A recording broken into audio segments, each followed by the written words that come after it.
Wild stuff. So I had this secret plan. Once the dog dies, then I can commit suicide. Because the only thing keeping me going is the dog. And I want things to improve. That way my life can get better. But by improving, that would require a recriminalization of marijuana in many, if not all, of the states that have legalized. Instead, it looks like they're going to legalize it federally. Now, what am I basing that on? All of the signs. But for some reason, I saw a clip. I couldn't make it through the whole thing. It was so full of shit. Of Hunter Biden making a statement to the media about the show trial. So many things that made it so obvious, the corruption and the lying with this man, this presidential son. This doesn't make Trump any better by default. That was a weird thing that Hunter Biden kept saying, was the MAGA Republicans and the Trump attack army or something. I don't think morality picks sides in a political party. I think morality is outside of the realm of political party boundaries and ideological boundaries. I think if he committed crimes, which clearly he did, he should be punished. Why do I say clearly he did? Because he kept giving the excuse of addiction. Right? Oh, because I chose to smoke crack, I shouldn't be punished for the things I did while I was high on the crack. I was the victim of drug addiction, not the criminal villain committing the crimes. That was really funny. He's like, and the Republicans showed pictures of me naked. Didn't you share those pictures? Didn't you post them? Isn't that how the Republicans got them? Not that the Republicans are better by default. No. Everything they say the evil Democrats are behind, the transgenderism, the legal marijuana, etc., they don't stop. They fail to stop the gay agenda, the immigration, all that stuff. It's for show. I'm assuming they're not giving the public access to the hearing or whatever is because both the Republicans and the Democrats smoke crack and fuck kids together. So they don't want Hunter Biden naming the Republicans that were with him in the crack pedophile Epstein parties or whatever. I don't know. But we're fucked. And it's interesting because I went through this whole process about Judaism somehow. Like, instead of bitching about it and crying about it and failing to fight it, maybe I should just be a Jew about it and just embrace evil and turn evil into something that benefits me and profits me, right? I can't do that. It's weird. I just can't. I can't be like that dude in the dress with the Biden administration who was caught like stealing stuff. Yeah, no thanks. I can't. I just can't embrace it. I can't. I can't be like any of the dudes in dresses, like those trannies that went topless on the White House lawn, and the conservatives were like, "Oh yeah, those were some nice tits." Blah. I can't embrace that. I don't know how the Jews do it. I don't mean all Jews. I mean very specifically the Chabad Jews who have the menorah on the same White House lawn that trannies were going topless on.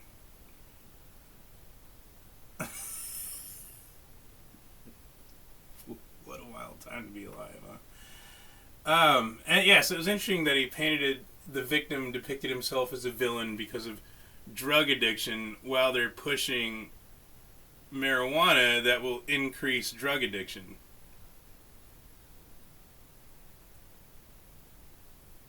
What? But while that's going on, I got into a conversation with my professor. A simple email exchange. I will just read it out. I'm going to leave him anonymous, of course. But this was about, we're discussing about ethics, ethical and legal boundaries in research is this last chapter. And So I simply, on page 313, he made the claim that Nazis were behind thalidomide. Yet thalidomide wasn't manufactured and distributed until 1957, 11 years after the fall of the Third Reich, by a company named Grünenthal, founded by a Jewish family named Wirtz. The data sources are from their own website as well as Springer. Whether you are lying as a Christian or ignorant as a professor who teaches about accuracy in data collection, analysis, and representation, I just thought I would let you know this reflects poorly on your conduct and competence. And then I gave the references.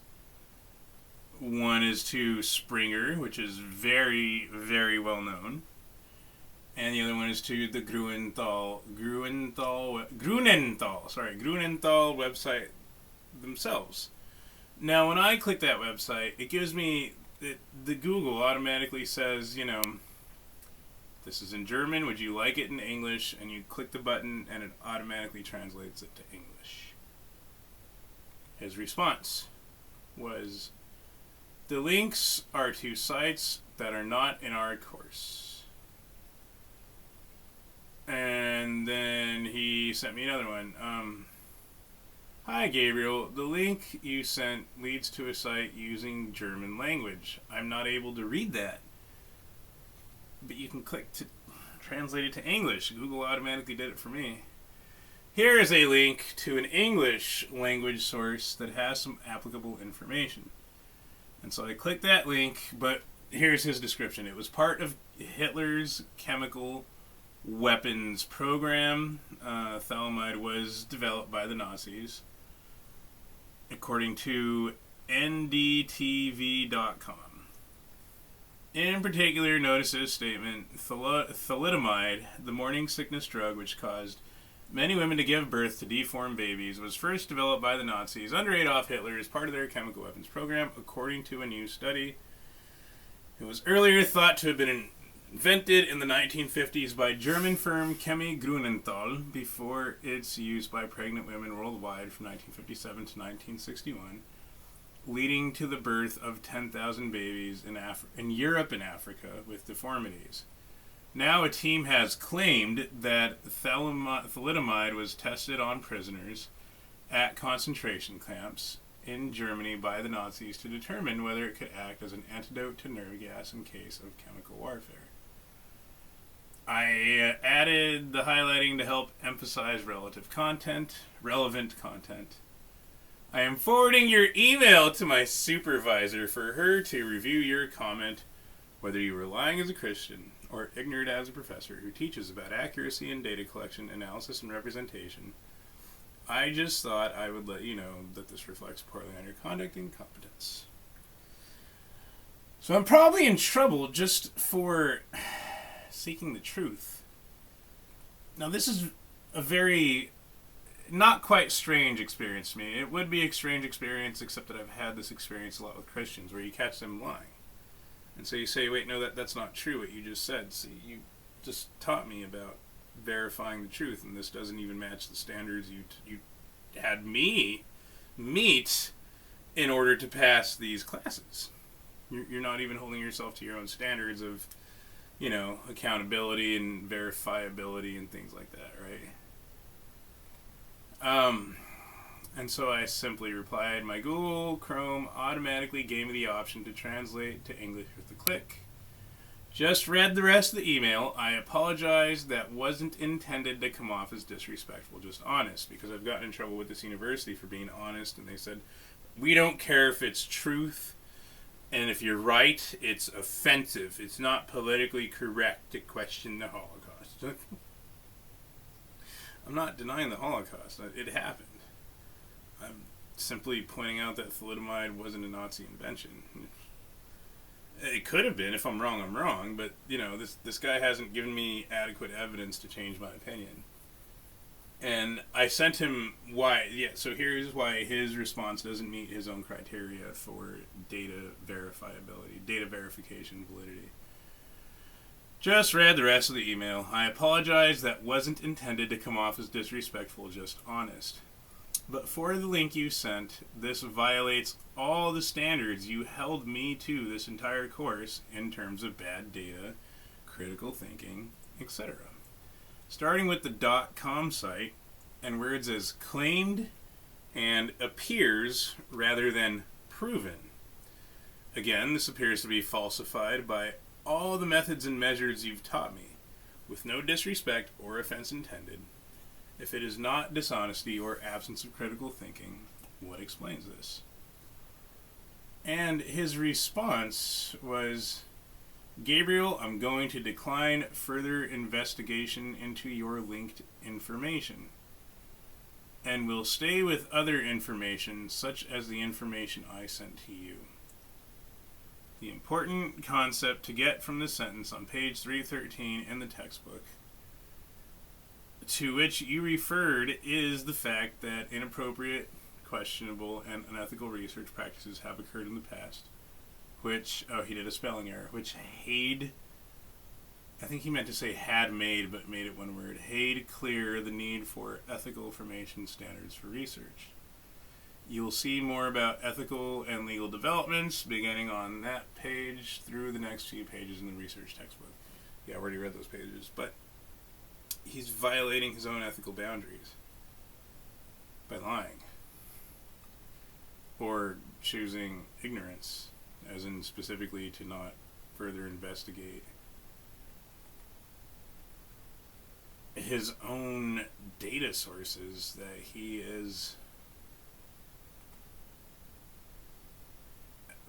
citing in his book. He's making statements in his book that are false. But to me, because I figured out that these weren't the same statements, there was a comma. The Nazis conducted experiments in Nazi Germany, concentration camps, comma, and thalidomide was, given to pregnant women without telling them it was in a test trial phase. Two separate things in his own book. And he didn't catch that.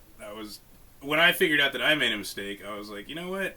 I can email him and say, oh, my mistake, there was a comma, or I can wait and see how he responds. And so I waited and saw how he responded. And he responded telling me that he didn't even read his own book section enough to notice that comma. So he missed it as well. And this is the guy who's grading my papers and stuff. Like, what? This man is teaching a course, and he can't even hold himself to his own criterial standards. And shouldn't the truth matter to him as a Christian and a researcher? Right? In that chapter, very specifically, and the chapter before, it says it's bad research if you only report the findings you agree with instead of all of the findings. For example, if you conduct a study and you find that 5% agrees with you of your results with your hypothesis and 95% doesn't, and so you choose to ignore the 95% and report the 5% as valid findings of your results, that's bad research. But that's exactly what he's doing. It's like, what?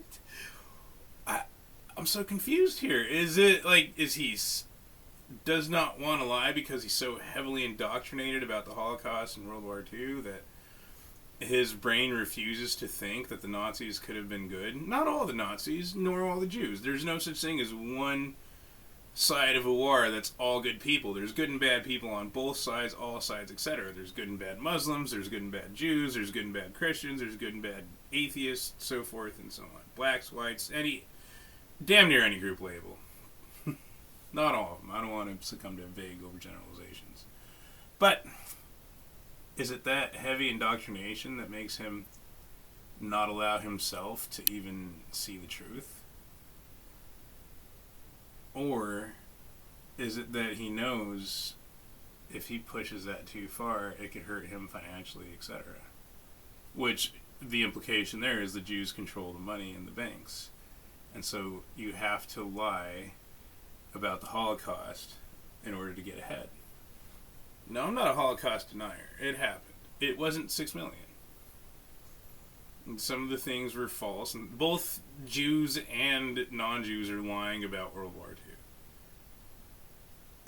everybody's lying about the war. The Nazis are lying, the Soviets are lying, the Americans are lying, the Allies, the Axis, the Israelis, everybody's lying about the war.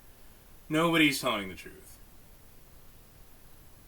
That's what's fun for me, is I'll say things that make Jews call me a Nazi and Nazis call me a Jew. Because the truth will piss both of them off. Like Hitler, part Jewish. I've had Jews tell me, how dare you, you're a Nazi, don't say that. And I've had Nazis tell me, shut up, Jew, he wasn't a Jew. Don't say that. It's like, what? No, here's the data, here's the evidence, this is just the truth, the objective truth. He could have not been a Jew, it could be false, but here's what I'm basing that on, this data right here. Shouldn't the truth be more important than political or other ideologies? And that ties into the whole Hunter Biden, Donald Trump, Joe Biden thing. Our whole system has been based on lies and built on lies, and so if you're honest and tell the truth, you get punished. That's so true. I'd imagine my family knows this, and everybody else knows this as well. If you're a good person who is honest, you get punished.